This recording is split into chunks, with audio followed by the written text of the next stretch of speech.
Welcome to learning corner. பழமொழி 400ல் இருக்கக்கூடிய 400 பழமொழியை தினம் ஒரு பழமொழியாக பார்த்துட்டு வரோம். அது மட்டும் இல்லாமல் 10 பழமொழியாக ரிவைஸ் பண்ணுறோம். கடைசி 10 பழமொழியை இன்றைக்கி பார்ப்போம். முதல் பழமொழி, திருவுடையார் பண்டம் இருவர் கொளல். இதுக்கான பொருள் புண்ணியவான் பொருளுடையான். ஒருத்தவங்க பொருள் வச்சிருக்கிறாங்கன்னா அவங்க அருளுள்ள நல்லவங்களாக இருந்தாலும் சரி, அருள் இல்லாத பொல்லாதவராக இருந்தாலும் சரி, புகழ்ச்சிக்கு உள்ளாவாங்க. இந்த பொருளானது நல்ல ஊழ்வினையினால் வரக்கூடியது. இதை தான் புண்ணியவான் பொருளுடையான், புண்ணியம் செய்தவர்கிட்ட பொருள் இருக்குது, அதனால் புகழ்ச்சிக்கு உள்ளாராரு அப்படின்னு சொல்லியிருக்காங்க. இதை தான் திருவுடையார் பண்டம் இருவர் கொளல், பொருள் புண்ணியவான் பொருளுடையான். அடுத்தது, திருவினும் திட்பம் பெறும். செல்வமும் திட்பமும். புண்ணியம் செய்தவர்கிட்ட செல்வம் இருக்கும், அதுக்கு அவங்க தகுதியே இல்லைனாலும் அந்த செல்வம் அவங்கக்கிட்ட தான் இருக்கும். இப்படிப்பட்ட செல்வத்தை காட்டிலும் உறுதியான ஒரு நல்ல நெறியில் நிற்கிறது தான் சிறப்பாக இருக்கும். செல்வம் தீயோர்கிட்டையுமே இருக்குது, அதனால் அதை விரும்பாமல் உறுதியோட ஒழுக்க நெறியில் நிற்க வேண்டும்ன்றதை தான் திருவினும் திட்பம் பெறும், செல்வமும் திட்பமும் சொல்லியிருக்காங்க.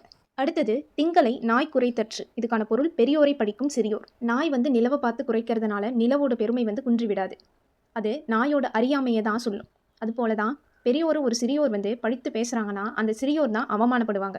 இதை தான் திங்களை நாய் குறைத்தற்று, இதுக்கு ஒப்புமையாக பெரியோரை படிக்கும் சிறியோர்னு சொல்லியிருக்காங்க. அடுத்த பழமொழி, தான் தோன்றிட வரும் சால்வு. இதுக்கான பொருள் பொறுமை புகழ் தரும். ஒருவர் நம்ம மேலே கோபம் கொண்டு மிகவும் கொடுமையான செயல்களை செய்தாலும் கூட நம்ம அவங்களுக்கு நன்மையை செய்துவிட வேண்டும். அதனால் நமக்கு புகழ் தான் வரும். தாமும் பதிலுக்கு கோபித்து அவங்களுக்கு தீமை செய்வதால் எந்த ஒரு பயனுமே இருக்காது. நம்ம பொறுத்து கொண்டோன்னா அதுதான் மிகவும் சால்பு, சிறந்த பண்பு ஆகும்.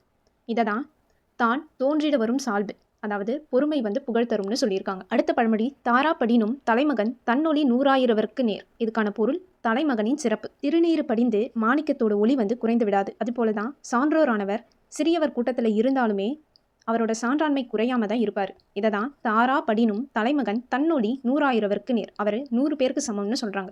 இதுக்கான பொருள் தலைமகனோட சிறப்பு கூறியிருக்கிறாங்க. இந்த வீடியோ உங்களுக்கு யூஸ்ஃபுல்லாக இருந்தால் லைக் பண்ணிட்டு பாருங்கள். அடுத்த பழமொழி, தாள வடைக்கலமே போன்று. பொருள் சிறியவரிடமும் உறவு. ஒரு நிலமானது தன்னை உடையவர்கிட்ட இருந்து அடைமானம் வைக்கப்பெற்றவர்கிட்ட போகும்போது தன்னோட ஒளி குன்றி காணப்படும். அதுபோல தான் சான்றோரும் கீழோரை அடுத்து வாட தொடங்கும் போது தன்னோட ஒளி கெட்டு வாழ்வாங்க. இதில் தாளம்னா நிலம்னு பொருள், அடைக்கலம்னா அடைமானம்னு பொருள். தாள வடைக்கலமே போன்று, பொருள் சிறியவரிடமும் உறவு. சிறியோர்கிட்ட ஏற்படக்கூடிய உறவுன்றது நிலத்தோட ஒளியை எப்படி எடுக்குதோ அந்த மாதிரி சான்றோரோட ஒளியையும் எடுத்துடும்னு சொல்கிறாங்க. அடுத்த பழமொழி, தாய் மிதித்த ஆகாமுடம். பொருள் உறவினர் பார்சல். ஒரு தாய்க்கோழி மிதிக்கிறதுனால குஞ்சுகள் ஒருபோதும் முடமாகி போகாது.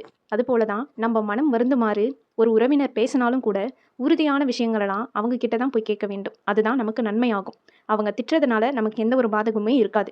இதை இந்த காலத்தில் கோழி மிதித்து குஞ்சுக்கு சேதமில்லை அப்படின்னு சொல்லுவாங்க.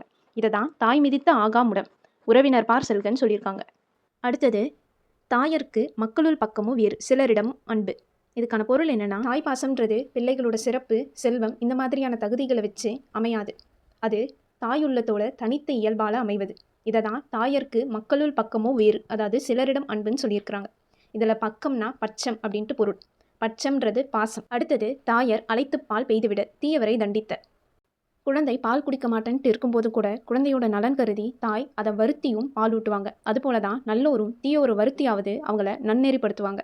இதை தான் தாயர் அழைத்துப்பால் பெய்துவிடல், பொருள் தீயவரை தண்டித்தல்.